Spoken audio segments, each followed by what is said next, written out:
As ASUC president, what would be the first, most pressing action you would take to address a critical need on campus? Thank you. So, as many of you know, my number one platform, and the number one reason I'm here, is to prompt a broad cultural shift in our student government and in the perception of our student government. I'm a junior. I've been here for almost 3 years, and it's been a common, unfortunate kind of feeling of mine and many other students on campus that this student government does not work for students. Too often, students charge that it's all about ego building. It's all about bickering. It's all about symbolic issues. And I think the record shows that. I stand here to prompt, like I said, a cultural shift. Now, what does that consist in? Well, number one, the financial oversight of the ASUC is non-existent.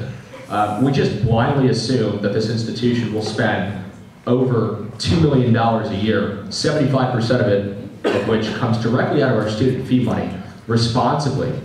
And frankly, they don't. So number one, to address your question specifically, we need to become serious about fiscal oversight. We, the students, need to know how our money is being spent and where it's going. We need to be thoughtful about the allocation, and as your president, I'm going to deliver on that. I want to set up committees of students that meet with administrators monthly, students from all colleges, and students from the Senate and the executive branch, to look for ways that we can save money, to look at places that we waste money as a campus and as a student government. And not only to do that, but to find good, effective, and thoughtful ways to reallocate it for meaningful reasons.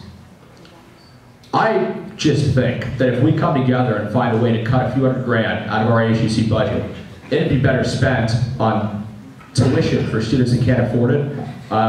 And frankly, I think that a lot of students agree with me, so thank you very much.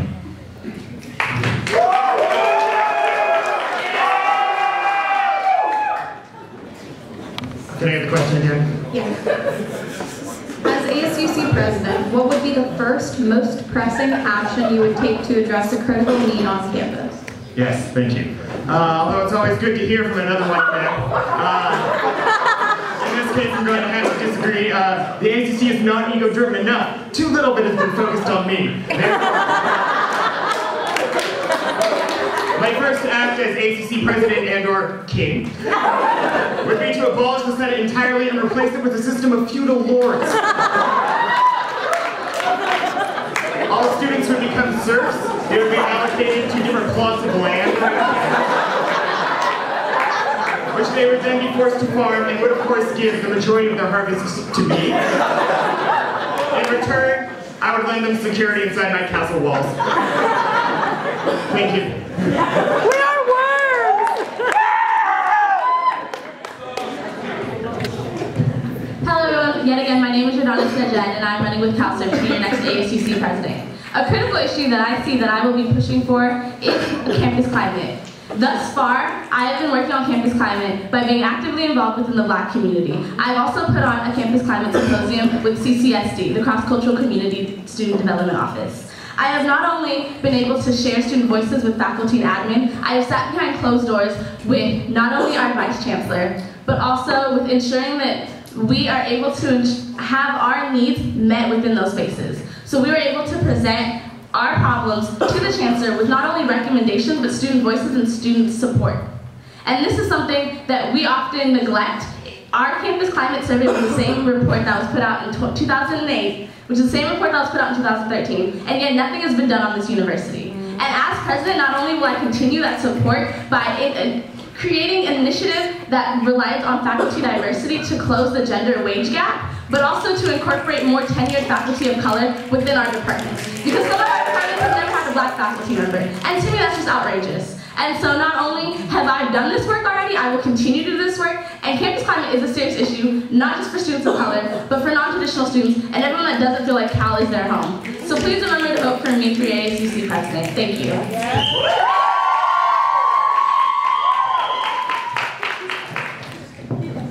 Would you like the question again? Yeah. As ASUC president, what would be the first, most pressing action you would take to address a critical need on campus?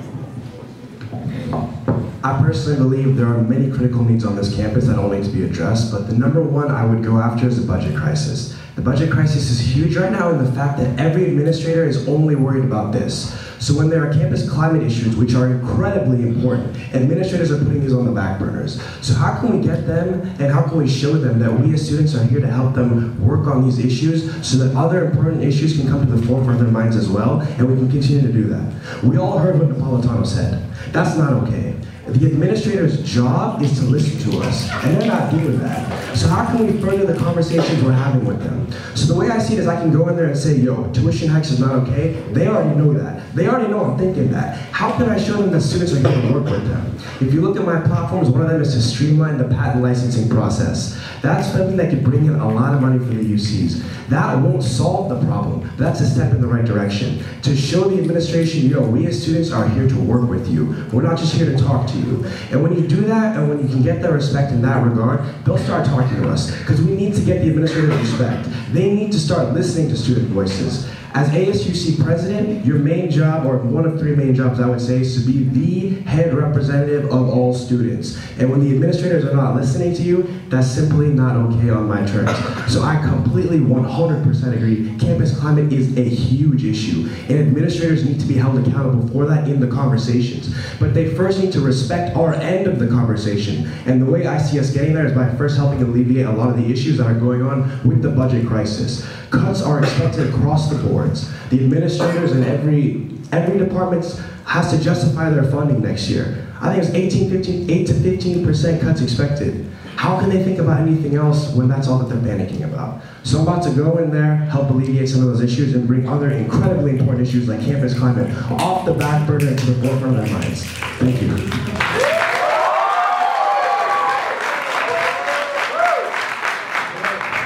Can I get the question one more time, please? Definitely. As ASUC president, what would be the first most pressing action you would take to address a critical need on campus? Okay, yeah, similarly, I believe that there are many critical needs that need to be addressed on campus, but maybe one of the more important ones, and one that I see one of the more important ones would be the representation of minority population within the UC campus. In the 1990s, for example, blacks and Latinos made up about 35 or 37% of the student population. In 2015, they represent about 11 or 12% of the student population. So something is not right there. So one of the first steps that I would take as ASUC president is I would work with the Senate, I would work with the student government, but I would most importantly work with the student body to get the UC systems to adopt a 10% plan with Oakland high schools. In order to, and this is ultimately, this platform is ultimately to address and it ultimately concerns the redistribution of power and prestige to minorities and to women in particular. To combat racism, sexism, to not only combat racism, sexism, but ultimately the cradle to prison pipeline at the same time. So there are multiple issues that are all very critical that need to be addressed and can be addressed by changing the student demographics, by bringing in different people with different perspectives. And I think that that is absolutely necessary, and I think that's what the ASUC should do. Thank you.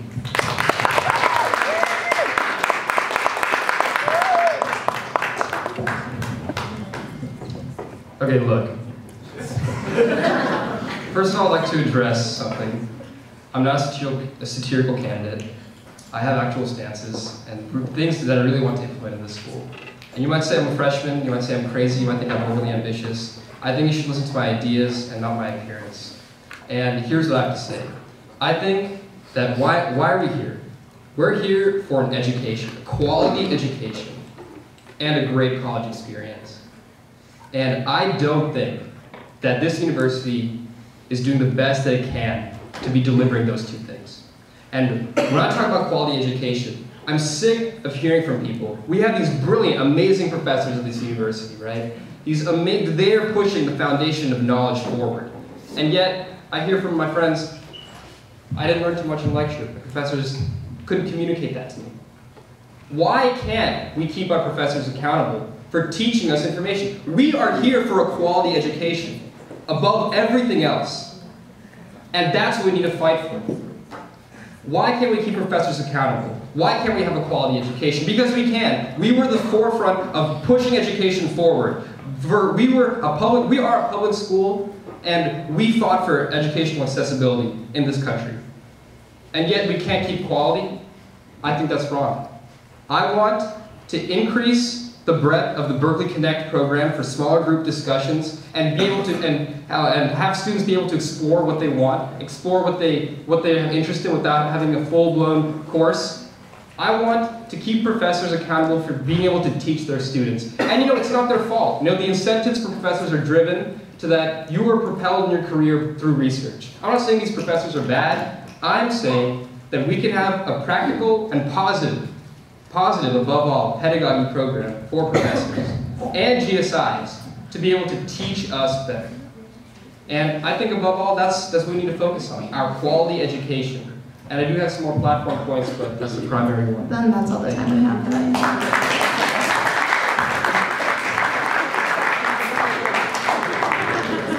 Renee, the next question is going to start with you. What kind of relationship do you expect to have with Chancellor Nicholas Dirks and UC President Janet Napolitano if you are elected?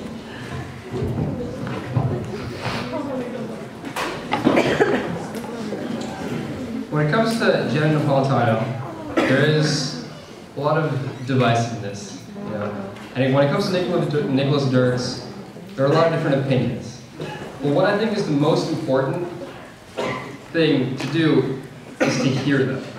You know, we cannot simply leave the conversation, or else we're destroying our own voice as students.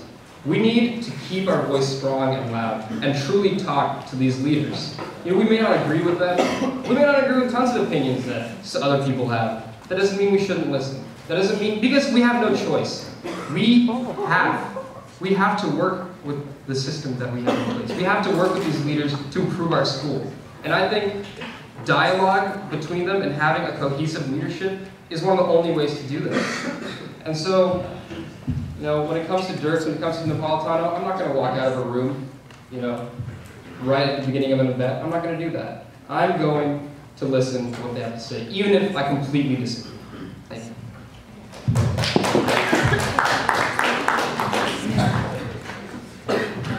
The kind of relationship that I would have with Chancellor Dirks and Janet Napolitano. So I'll start off with Chancellor Dirks. So for one, I don't know much about what he's done, but I do know that he did support the fee hikes, and I do know that he probably supported the police throwing tear gas at the students when they were protesting on December 6th. So it would definitely be kind of a shaky relationship. I definitely want to try to institute some type of California master plan with him rather than the direction that he's heading with the fee hikes, but most importantly with Janet Napolitano. I kind of have a personal experience with Janet Napolitano. For example, when she was head of the ICE not that long ago, when I was a freshman in high school, her ICE agents invaded my high school. And what they did was they invaded the K through 12 and they invaded the high schools. They deported the students, they deported little kids, and they deported their families. Mothers and families stopped sending their children to school for about a month, and then we rallied together, the students all across Redwood City, that's where I'm from, and marched down to City Hall, and then after that it was stopped. So I would say I wouldn't really have a good relationship with Janet Napolitano because I would want Janet Napolitano out of office.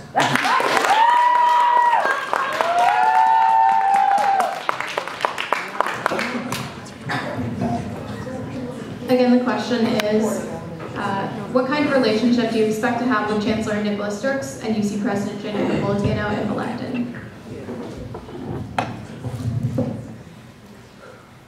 The relationship I'd hope to have with them is one of professionalism, but also maintaining accountability. I completely understand how controversial they are, and there's a reason why, and I understand that. But as ASUC president, your job is to be the chief representative of all students. I'm the voice of all the students, not just, you know, at the table with them. And so that's why you can't walk out of them. You need to be at that table because I'm representing all the student voices. So I want to hold them accountable. I want to commend the work of current ASUC president in getting his foot into the door there. He's got relationships not only with Napolitano, but with people in our office and with administrators across the board. That relationship has been established. I want to come in and build off of them. And it's not only going in and have conversation, just like I brought up in the previous question, but to go in and say we're here to work with you. We as students are here to help come up with solutions to the problems. And although it may not be the entire solution, we want to take steps in the right direction. I believe this is the way to start getting the respect so they start hearing our voices more. Beyond that, it doesn't just start with Dirks and Napolitano. It starts with Dirks and Napolitano, but this goes down through the entire administration so that we can get more transparency and more accountability. I want to set up student-led commissions that are centralized through the ASUC so that we can choose students who understand the broader scope of the university issues and have them at the table with all administrators, not just at the top. This way, not only will we be represented at that table to have our voices heard, but can also provide feedback. The way it works right now is they go out and they handpick a few students and have them sign off on things so that when they want student input, they can say, oh, well, these students that we chose signed off on these things. That's not how I want it to be. I want it to be centralized to the ASUC so the students who are with these vice chancellors or with these chancellors understand the issues of the broader community. And this even goes into the undergraduate initiative, you know, all the way up and all the way down. A lot of students don't even know what that is, and that's going to be a huge change to our academic setting. That's not acceptable for me. So it's about keeping accountability, but also maintaining the student voice and representation at that table. Yeah, thank you.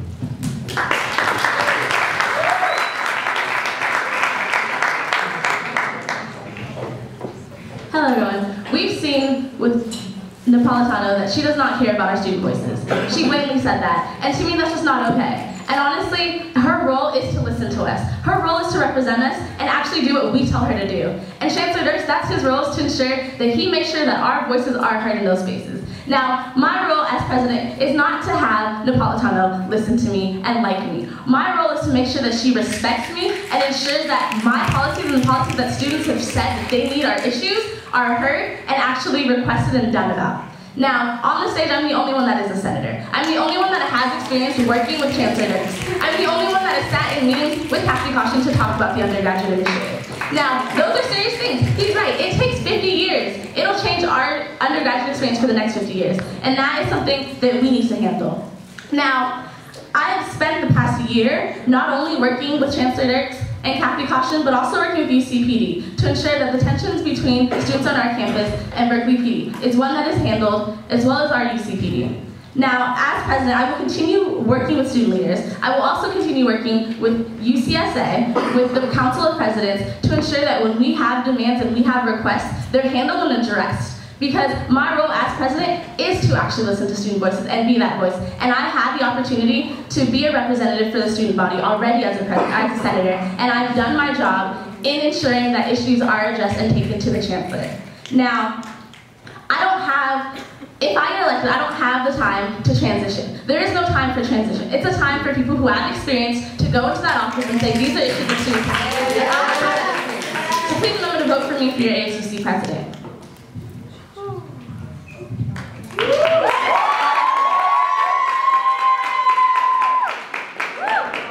Could we get the question again?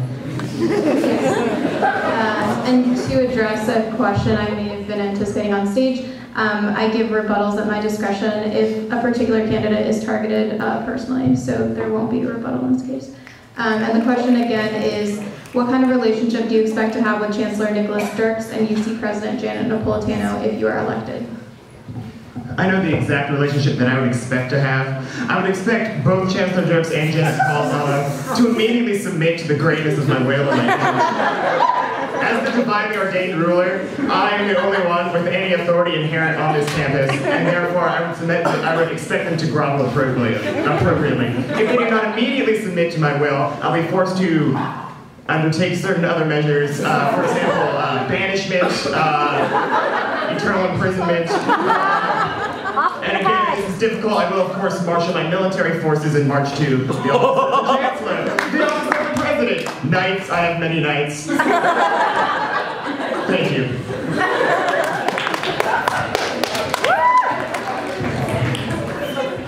You know, the unfortunate fact here is that my colleague talks about banishment as a satirical type of device, but a few of the candidates on stage here actually believe in banishment as a practical strategy. I really need to stress how important this is. I stood here last year running for EAVP saying the same exact things. Granted, our relationships are better now than they were a year ago with Janet Napolitano, with the university president and Chancellor Dirks. However, I find it just absolutely preposterous that you actually believe that you could be the president of this university, the president of the students of this university, and formally reject before you've ever opened the door to your office the fact that you will even work with our UC president. Now, if you're serious, 2 million deportations. now if you're serious about combating tuition hikes, she's our chief advocate. She's the only person in our system that's going to be able to work with us to prevent tuition hikes. Students fought for that. They stopped the fee hikes. Only candidates on stage can answer questions. Get with the program, dude. That's the reality. Now, Milan, I commend you. I do agree with you for the most part. We need to find a relationship that encompasses accountability and respect. However, I do not agree with this characterization of Janet Napolitano as Napolitano. She's the UC president, we show her respect, we keep her accountable, we stay critical, but we act respectfully, and we surely don't shut the door before we take office. Thank you.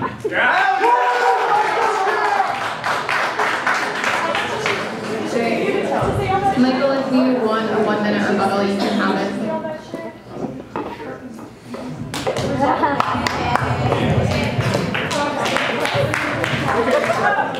I don't think that she's the right candidate to reduce the fee hikes. I think that she's the wrong person. I think that we should replace her. And in fact, I think that we should replace the whole way that that her position becomes available to somebody. I think there should be a more democratic position in which the students get to decide who is the head of the UC system. All of the students from every single one of California's universities need to decide who is head of the UC system, not just the governor, not just the regents, but the student body themselves. Thank you. Okay, so for the last two questions, the way the order is going to work is Jordanos, you're going to answer first, then go to Jake, then Nicholas, then it's going to wrap around and Milada's going to finish. Then for the fourth question, Milada's going to start, it's going to wrap around the other way, and then Jordanos is going to finish. So Jordanos, you're going to start us off with the third question. Does UC Berkeley have a campus climate problem? If so, who is adversely affected, and how will you seek to improve campus climate? This university does have a campus climate issue. All UCs have a campus climate issue. And the first thing I plan on doing, honestly, is I have 3 plans. So first is actually directly talk to faculty. Because 50% of the campus climate survey said that 50% of students feel uncomfortable within the classroom. That underrepresented students feel as though the classroom is not a space for them to have equal opportunity. And that to me is the problem. As someone who is underrepresented and understands the hostile environment the classrooms can be, I do plan on working with faculty by working to ensure that students have their voices heard and say, these are issues that I faced in the classroom and this is how I want it to be fixed. And ensuring that those voices are heard and ensuring that faculty understand that these are things that could be on the smallest of levels of just talking to a student when an issue is raised in the classroom. Or as difficult as stopping the class and saying, look, these are concerns that students are facing that are much greater than the UC Berkeley campus, but rather these are things that are institutionalized within our country. And those are reasons why we have to address this on such a small scale. Now, another thing that I do plan on doing, that I've already done, is ensuring that I work with MSD Spaces and the Multicultural Community Center to ensure that those conversations are had and create healing spaces for students. Because oftentimes there's not enough healing spaces for students of color, and that's something that we have to prioritize. And my biggest priority is honestly to really work to ensure that there are referendums and there are money going to these programs. Now, the Gold Referendum is a great example of that. I've been able to raise $68,000 for EOP and MSD Spaces to hire not only counselors, but to hire resources and programming events for those students. Now that, to me, is something that hasn't been done yet and that needs to continue. And as president, not only will I continue that, but I will push for more of that. And so, please remember to vote for me for your ASUC president. Thank you.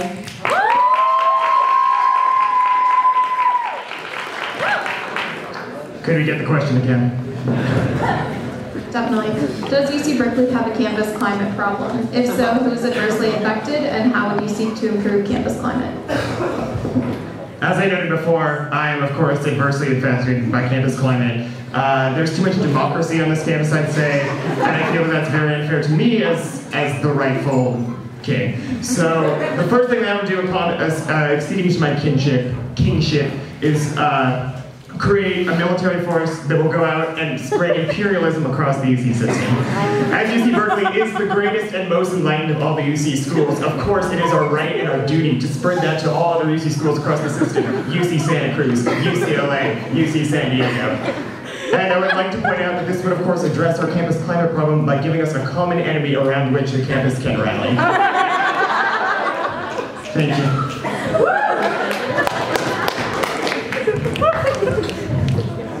So So when I think about campus climate, I try to figure out how we can address the problem in a thoughtful and tangible way.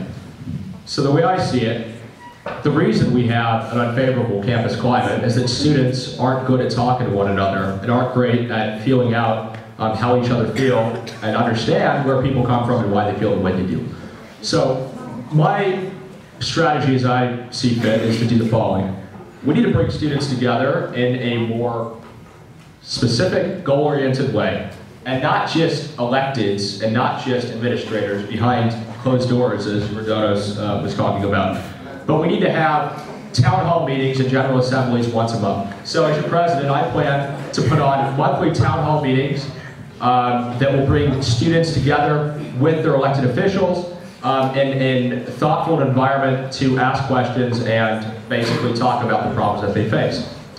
Next, in the General Assembly, I plan to bring leaders together, campus, not just electeds again, but club leaders, administrators, and community leaders to discuss how they can collaborate on issues that face students. Currently, we have a lot of passionate people in different places, all kind of singularly pursuing their own ends. Commonly, they overlap. So what I want to do is I want to bring leaders together to merge resources and thought to better collaborate on issues. We hear a lot of, we need to do X, X being general, and we need to do Y, X being even more, Y being more general. I think that if we seriously want to consider campus climate, we need to seriously come together and have a thoughtful discourse about tough issues together. Not just talk about our communities meeting, not just talk about meeting with administrators behind closed doors. We need to bring students together and leaders together to actually come about these issues in a thoughtful way. Thank you.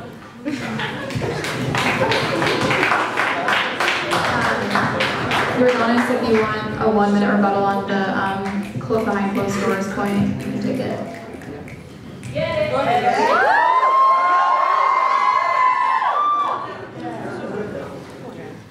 The conversation of campus climate does happen behind closed doors. Whether we like it or not, that is a conversation that does happen. But my role as president is to bring those closed door conversations to students. But yeah, we've had the town halls. We've been having multiple town halls with everything that's been going on around this campus and across this country.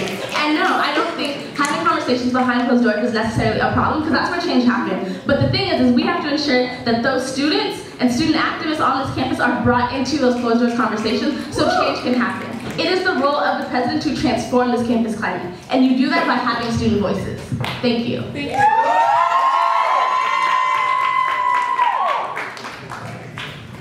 Again, for Renee, the question is, does UC Berkeley have a campus climate problem? If so, who's adversely affected, and how would you seek to improve campus climate? Coming to Berkeley as a freshman is challenging.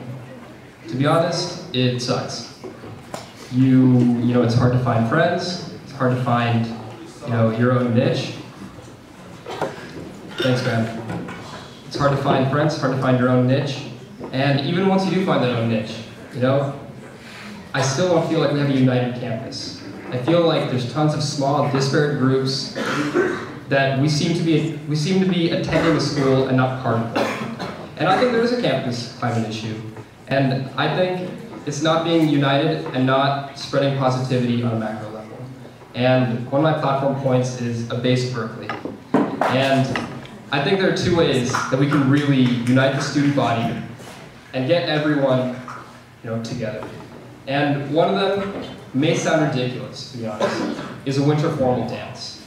And a winter formal dance is one of the best ways to unite the students, in my opinion.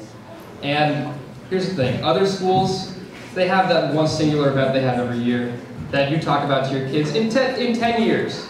Am I going to be telling my kids, if I have kids, am I going to be telling them about these small policy changes that affect fringe issues? No, I'm going to tell you about this dope winter formal dance that I went to every year that was amazing. That's what I'm going to be talking about. With these amazing artists and DJ lineups. That's what I'm going to be talking about. And Superb has a $138,000 budget every year. And why aren't we trying to get one massive event that can really unite the students and say, hey, I go to Berkeley and I attend this every year. And another thing I really want to do to improve campus unity and positivity is an upperclassmen to lowerclassmen mentorship program. You know, when I came into Berkeley, or when freshmen come into Berkeley, wouldn't it be amazing? You know, this campus is so decentralized, all our resources are so decentralized, and we're working to improve that. Okay. Collectively, we're working to improve that. And that's all the time you have on that question, thanks. But I'm going to change it. Does UC Berkeley issue up to the student body and to the student government? For example, I spoke with a few students over, and now this relates back to the 10% plan that I would aim to adopt with Oakland High Schools to change the population of the school to include more African Americans, to include more Latinos. I was speaking to a young Latina lady, and she was saying how she's in this math class and it's really difficult for her, and it's hard for her to find assistants, and there's only like 2 Latinos in the class, and we just kind of stick together. But outside of this group, there's not much comfort that she finds in anybody else. So I think for one, we need to have more diversity on this campus. We need to have different outlooks on everything. We need to have more critical points of view, because if everybody comes from the same background, then everybody's going to be thinking the same way. Another thing is there are issues, a few of the campus climate issues would be issues of racism and sexism. Now these issues, we already know that they exist and they just need to be tackled head on. So these issues should be addressed by starting and mobilizing a student movement where the students address these issues and realize the power that we have, because we as students have power. The administration probably likes to make us think that we don't have power unless maybe we're part of this student government that we're trying to be a part of, but we actually do have power. We actually do have power, regardless if we're part of the student government. So students should unify, realize the power they have, and bring the change that they want to see. Thank you.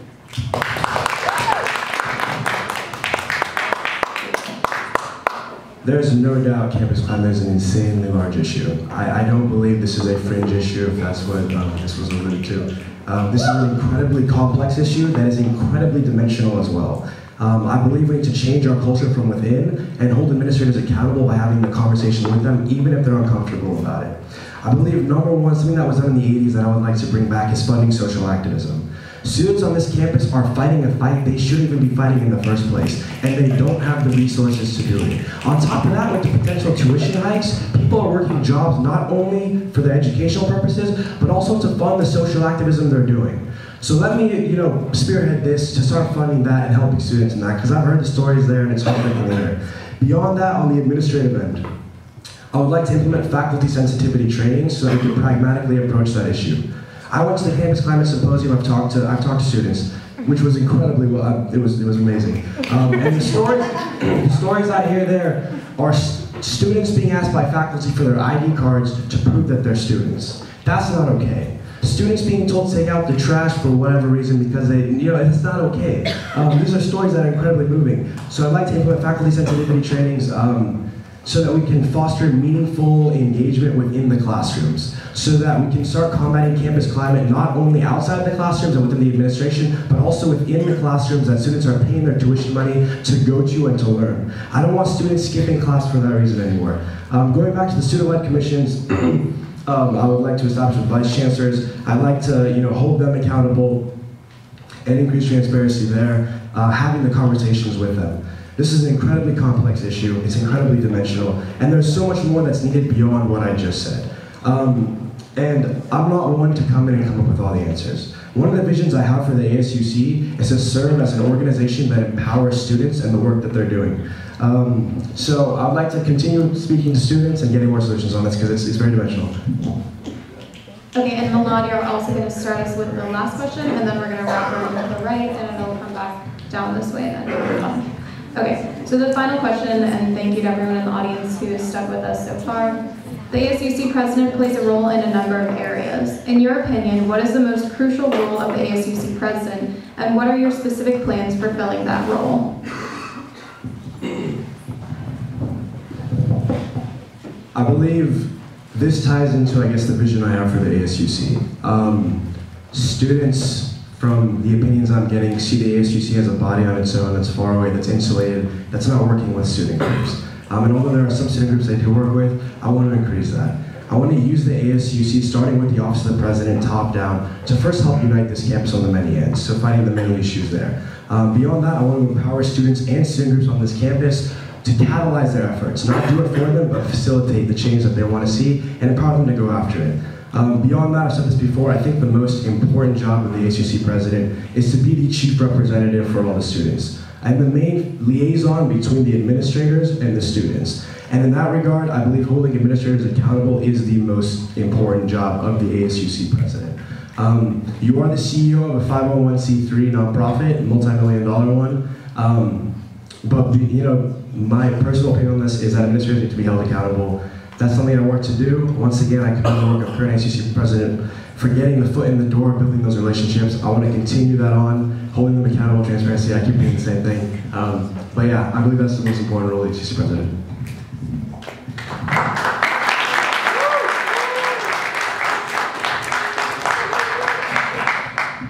One more time. The ASUC president plays a role in a number of areas. In your opinion, what is the most crucial role of the ASUC president, and what are your specific plans for filling that role? I guess, yeah, again, this kind of ties into the way that I see the ASUC itself. I think that the ASUC should be an independent governing body that is separate from the administration, and if necessary, should challenge the administration. Now, this is something that you saw during the free speech movement. It wasn't the students working with the administration, it was students against the administration. So where we see these things where we don't agree with, and the administration is not willing to give them to us, then we should take action against it. And by any means necessary as far as people together. I suppose the most important thing that I see the presidential office is its, I suppose, cultural capital, you can say, in how it represents the students. So I believe that as the ASUC president, you should address all of the issues, using the student government and using the student body to address issues of racism, issues of sexism, religious and anti-religious bigotry, racial segregation outside of the schools, police brutality, and the cradle to prison pipeline, and ultimately attack what scholars here call the penalization of poverty. So I think that the ASUC president should, most importantly, progress the future of this university and the people who get to come to this university and have access to such a fantastic place. I mean, yeah, sure, we have problems, but this is Berkeley, you know? Thank you.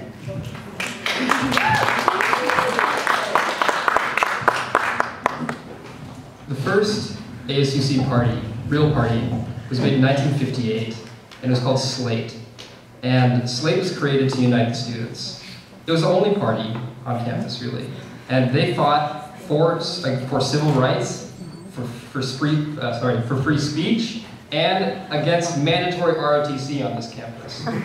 Now, you know, what I think here, we have anything but that unity today. And that's why I'm running under the base party. And what I want to do is bring unity and break apart this unnecessary system of division that we've created among ourselves. And, you know, as for a role as an ASUC president, I think it's to foster that unity and really bring us back to the time where we were united and fighting for things that matter and looking for things that affected all students. We're not only making a statement for greater issues, civil rights, free speech, of course, these are things that affected the entire country and even the entire world.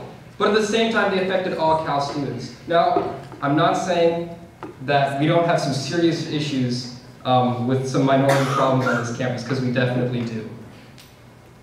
But there are some problems that affect all students. And, you know, let me repeat again, our education, a greater campus experience, and fair and affordable housing. And these are issues that we can all fight for, along with the many ancillary issues that we need to. And as ASUC president, I promise that I will fight for these issues, and I will unite the students. Thank you.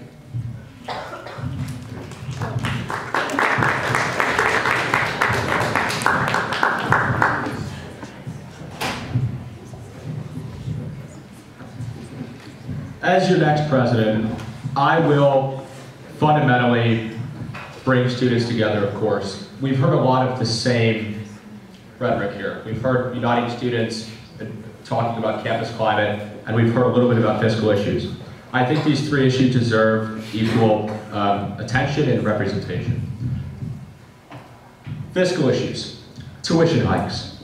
This is a topic that's dominating our discourse, and it should be.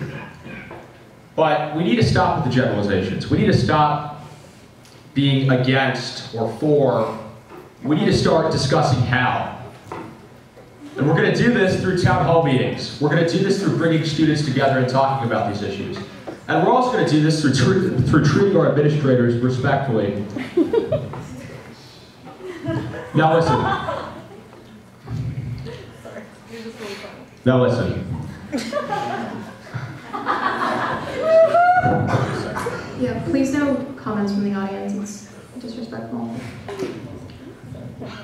I don't think most people understand what happened with Prop 30. We were promised money, we were promised a guarantee that tuition wouldn't have to go up, and the promise was never followed through by our governor. President Napolitano has been sturdy at work for the last few years, trying to secure this money. If we keep battering her, if we keep battering Chancellor Dirks, if we keep dividing ourselves over these loud and bickering conversations, we're not going to accomplish anything. So my goal as your president is going to be twofold: bringing students together and ensuring financial oversight. And both of those encompass the principles that I proposed. We should cut the ASUC budget, hold the Senate accountable, redistribute the money accordingly, and we should work respectfully and responsibly with our administrators. They're not our enemies, they're our chief advocates. We need to stop pretending like our administrators are our enemies. It's not us versus them, it should be us with them. Thank you.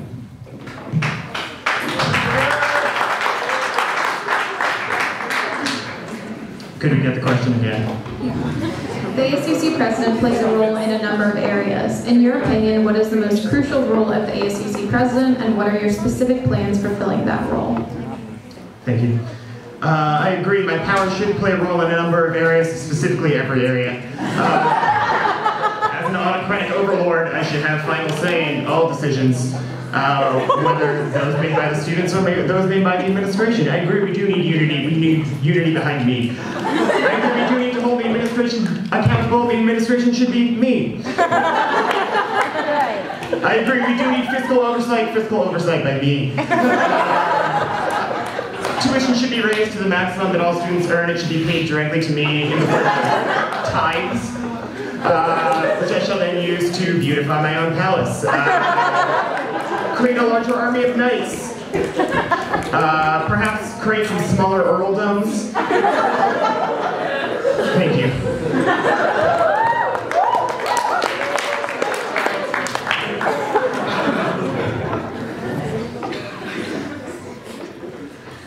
A critical thing that the ASUC president needs to take and ensure that they actually follow through is ensuring that the ASUC has its autonomy. It is a nonprofit. It is something that students put money into so they can get the money back in their funding and their programming. It is something that it is our responsibility as the president, as a body, as an individual of this university to ensure that that is fulfilled.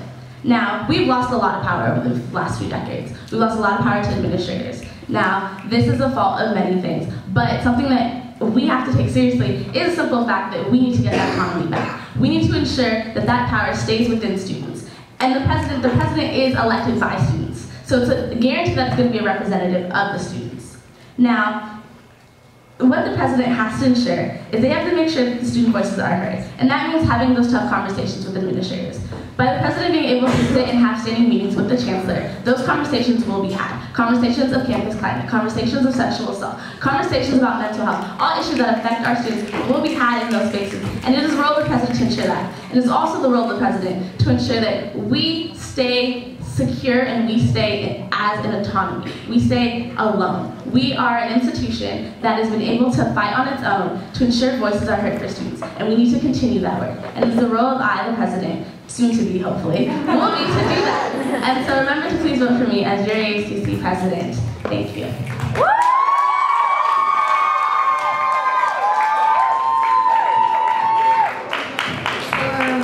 To all candidates to get your photos taken in the back right, and that concludes the ASUC